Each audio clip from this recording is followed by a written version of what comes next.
porque eu odiava assistir o Zorro Total. Eu achava muito ruim aquilo. Eu não tinha a menor graça. Eu tinha até uma raiva daquilo. Mas aí quis o destino falar, você tem raiva, não quer escrever aqui não, minha linda? E aí eu pensei, pô, talvez seja um bom lugar para eu entrar na Globo, ganhar meu dinheiro finalmente, poder exercitar. Porque quando a gente ainda é jovem, a gente tem uma prepotência de achar que a gente é o melhor, que a gente escreve maravilhosamente bem. E foi no Zorro, que tinham ali 25 roteiristas, que eu descobri como escrever em grupo. Como respeitar o outro. Porque quando você acha que você tem a melhor ideia, aí você descobre que tem pessoas que têm ideias melhores que a sua. Tem pessoas que pegam a sua ideia e melhoram ela. Vocês escrevem em grupo pro mesmo quadro? Pro mesmo quadro. A gente escrevia, a gente tinha, todo mundo dava ideias, e aí iam 3, 4 para o mesmo quadro. E aí escrevia Lady Kate, escrevia... Na verdade, quem vai escrever o quadro, ele só desenvolve a ideia que foi tida meio que na reunião do grupo, né? Exato. E aí eu tomava sempre... Eu tinha 21 anos, ali 22. Eu tomava a frente do computador, que eu sempre fui meio metido a organizar as coisas, sempre fui meio produtor. Mas eu tinha uma velocidade de ouvir todo mundo falando e colocando ali no computador as ideias de todo mundo. E fui aprendendo que tem dia que você não tem ideia boa e que os outros têm ideia melhor. Tem ideias horríveis do outro que você não pode falar, mas isso é um lixo. Você tem que... Como é que eu tiro desse pântano a florzinha? Como é que eu reciclo isso? Isso, mas é um super aprendizado, assim, de você não jogar fora tudo que todo mundo tá falando. E também pode ter uma puta ideia que só não entra pra TV. Também que é uma ideia que não cabe na TV. Exatamente. E até porque é político também, aquilo ali. As pessoas que têm que gostar de você para aceitarem a sua ideia, para toparem fazer a sua maluquice.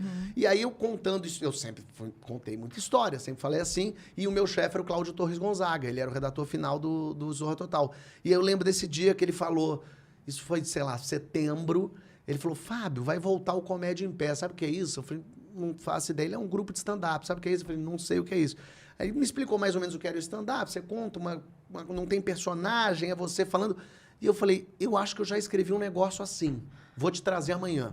E aí eu escrevi à mão, eu trouxe para ele um texto sobre gente chata que eu tinha escrito, que eu não sabia o que era. Porque não era um personagem... Meu Deus, o seu chato, você tem um chato seu. Mas não é. Surgiu daí o chato. Daí.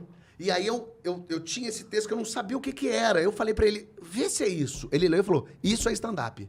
Decora e no final de outubro a gente vai ter uma apresentação. Se apresenta lá. Meu Deus, eu tô passando. Falei, tá bom. E aí eu peguei aquele troço de gente chata e aí decorei, cheguei lá de bermuda e chinelo. O Cláudio falou, como é que você tá de chinelo? Eu falei, mas o que tem? Ele falou, você não pode fazer de chinelo. E foi nesse dia que, então, eu só me apresentei de chinelo para todo sempre.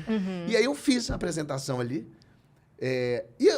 O povo riu. O povo se divertiu e eu adorei fazer. Foi muito legal fazer um texto meu. Você voltou a ideia, na sua mente, a plateia do Jô? A plateia rindo? Não, um pouco. Na verdade, eu tava ali, nesse dia eu tava nervoso. Muito mais que no Jô. Caramba, no Jô, eu jura? tinha certeza do que eu tinha na mão. Já entendi. tinha feito, né, Ali várias vezes. ali não. Então aí eu fiz a plateia rir, o pessoal no final, muito divertido, muito legal. E aí o Cláudio falou, a gente vai fazer em novembro de novo mais uma apresentação. Muda o texto. 2006 isso ainda? 2006, novembro. Caramba. E aí ele falou, e era só amigo na plateia, porque óbvio, ninguém assistia aquilo ali. Era o Paulo Carvalho, o Cláudio Torres Gonzaga, o Niso Neto, o Fernando Caruso, que era muito famoso. O stand-up estava prematuro ali, né? Muito. E aí eu fiz essa apresentação a segunda vez, em novembro, e o Cláudio falou, consegui um esquema da gente, em dezembro, toda quarta-feira tem um bingo, que era do lado da minha casa, tem um bingo que eles chamaram a gente para pagar, sei lá, 500 pila para nós, para a gente fazer uma distração lá pro pessoal que tá apostando. Vamos fazer toda quarta-feira lá, faz os textos que você já tem, inventa uns outros. E a gente começou a fazer, os amigos e as pessoas estavam rindo. E aí o Cláudio falou, então, ano que vem a gente entra em cartaz. Em janeiro, a gente vai estar Laura Alvim toda quarta-feira e sexta e sábado no Grandes Atores. Então eu digo que eu comecei a fazer stand-up em 2007, quando eu, então, entendi o que era, escrevi texto e comecei a fazer. Então, quer dizer, tudo foi tendo um caminho... Eu acho que as coisas aconteceram rápido.